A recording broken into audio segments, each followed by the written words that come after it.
Hello and welcome to The Hero Spouse. I'm Kendra Ruth, here to answer one of your questions about marriage and midlife crisis. Today we have John. John has a date of bomb drop of February 1st, 2023 and a date of marriage of 2004. His wife is a boomerang and a high energy replayer. John says, my ex-wife's affair partner is a narcissist. He's 100% a narcissist. He has a criminal history which includes domestic violence, an assault on a female with possession of drugs, larceny, sexual assault on minors, alienation of affection, careless and reckless driving. My question is, do I inform her father and mother? And I think you mean your wife's parents, so your in-laws or former in-laws, your children's grandparents, right? Okay. My son has already said he's going to tell them, but I don't know if he will be strong enough to follow through with this. Narcissists are very charismatic, and they do a great job of lying. Yes, you're right, they do. I feel he needs to be exposed for the creep he is. I believe he's still with my ex-wife for financial reasons. She receives a portion of my pension and got $250,000 in mediation from my 401k. I kept the house. I'm afraid exposing him will push them closer together. My children are aware of his past, but no one in the family, or no one else in the family is, and she's in denial about his past. So you mean that she knows but is in denial, I guess, right? Because my question when I first read it was, how does she not know but your children know? But then I realized you say she's actually in denial. Okay, so my question about this is, what is your relationship with her parents? I'm pretty certain that you would not be even considering this if her parents were toxic, if they were codependent, if they were a narcissistic type, and they were also people who were so toxic that maybe they hadn't committed felonies and things, but they would hide things also and let things slip and would be in denial. And if they realized things were not quite well with him, they would just hide it too and just like not really acknowledge it, even if they'd pretend it wasn't happening. So they're not like that. That's where I'm going to be on the assumption of that. They're good people. But you think that maybe he's being manipulative with them and maybe they've bought into it and they should know. But what has she told them about you, and have they bought any lies she said? Have they bought any rewritten stories? Or do they still see, yeah, he's a good guy, they just didn't make it? Do they recognize that she cheated on you and that's how it broke up? What do they know? What do they suspect if they don't know? Do they know she's the one who destroyed the marriage? Do they know she's the one who messed up? Do they faulted her? And, but she's our daughter and we forgive her, but we know, we wish it hadn't happened and we feel bad that you were betrayed. Where do they put that? Because that's where it is where do they put your credibility, really? If they put your credibility higher, then they're going to be putting you as more valid and they will believe you more. Because I think it is important to tell them. I really do. But if they don't consider you credible, because if she has destroyed that credibility, then that is when the damage could be done, or they're just not going to believe you. And that's why the damage would be done. And if that's the case, and you really do consider that he could be somehow dangerous, then you might want to find another way of getting that message to them that is not through you. What is another credible source that you could find that could send the message somehow to them that they would understand as credible? Because it's important. If he is somehow toxic enough to be dangerous, and I don't mean that he's going to, I don't mean full on, even if not even necessarily full on abusive. Although the one that does concern me is the sexual assault. It's the domestic violence and sexual assault that concerns me. The criminal history, which includes, let's go over that again. Domestic violence, assault on a female, possession. Now, there's not a comma here. It says assault on female, possession of drugs. And there's no comma with that. So I'm just saying assault on female, and I put in the comma, then possession of drugs. Then larceny, assault. Then it says sexual assault. There's no comma. Then it says sexual assault on minors. Alienation of affection. Alienation of affection is really what's happened to you.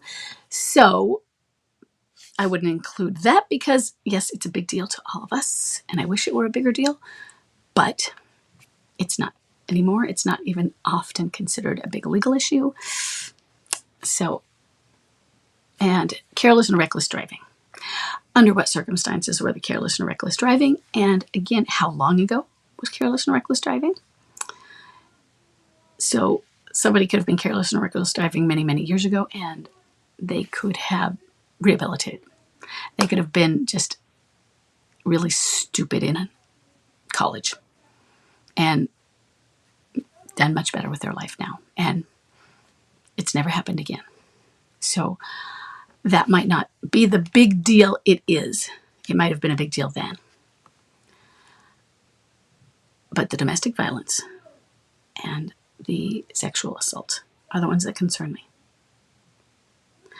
And those are the ones that I don't think go away unless they were something that somebody blew out of proportion. But when you put all of those other things and those together, the multiple things, yeah, those can be something that are going to continue. That's we're seeing a pattern. And I think that somebody should be told, yeah, you're right.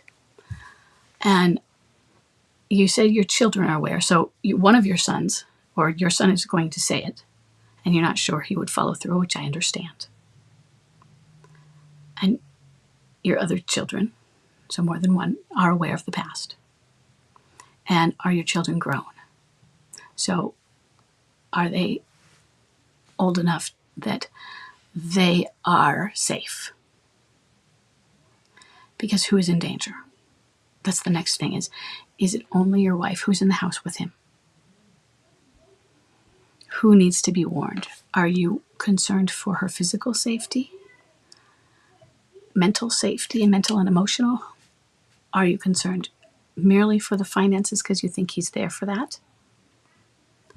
What is it that you want to warn them about? Do you think that he will take advantage of your in-laws as well? I want you to think about why you're warning them. And you're afraid exposing him will push them closer together. It's been 2023, February, so you're at 2.5 years. Gosh, it seems so much longer than that, doesn't it? 2.5 years. 2023 does seem so much longer ago than that, but it's not. And so you are in the, it could push them together more stage. It's also in the, it might not.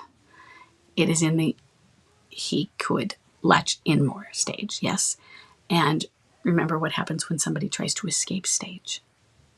That can be the more dangerous stage. So yeah, you are in that dynamic. But that's something you have to let go of. I know that sucks, isn't it? That's something where you don't get to control. Some things we know push them together.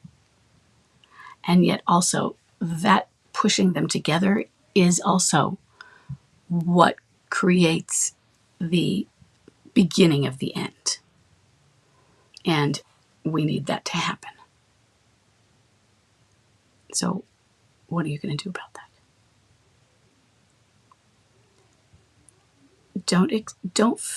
Don't not expose something because you're afraid of that piece. Because they're already together, aren't they? They're already together.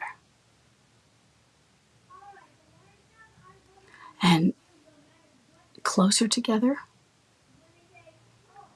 it's already happened, okay? And I don't want you to fear that part. I know it's scary when he's a possibly dangerous person.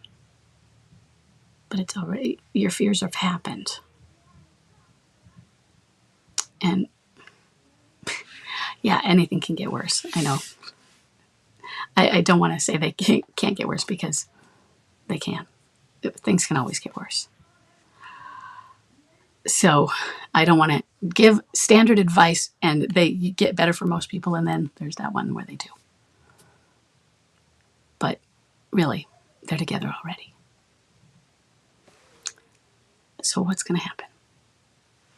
I want you to look at how trustworthy you are and how trustworthy you've been, how consistent you are, how consistent you have been. You've been pretty consistent. I see you in the forums. You're stable.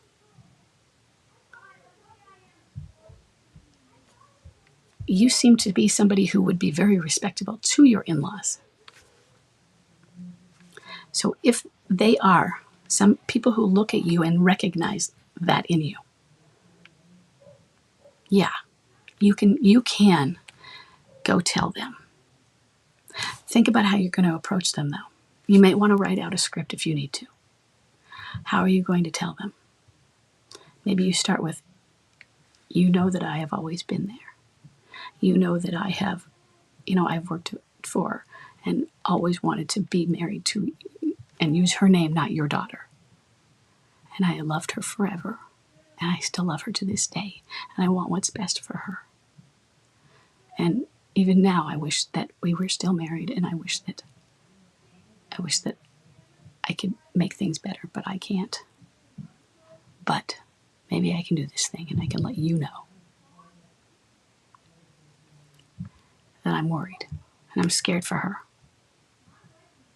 So the more people I know that this person is dangerous, that will believe me, maybe I can make a difference.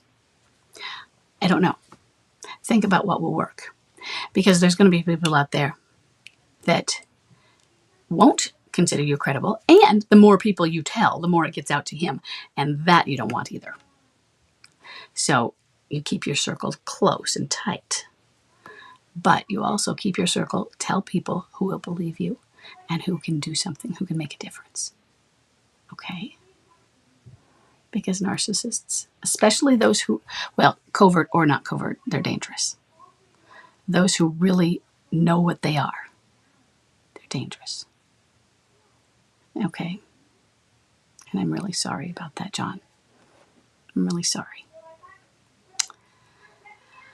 Tell your kids to protect themselves, and I am glad they have you. I'm glad your wife has you too. Okay. So I hope that this can help, and I'm glad you have you. Okay. You're a good person. So for everybody out there, I hope this helps, and keep believing in yourselves. And I will see everybody in the next question.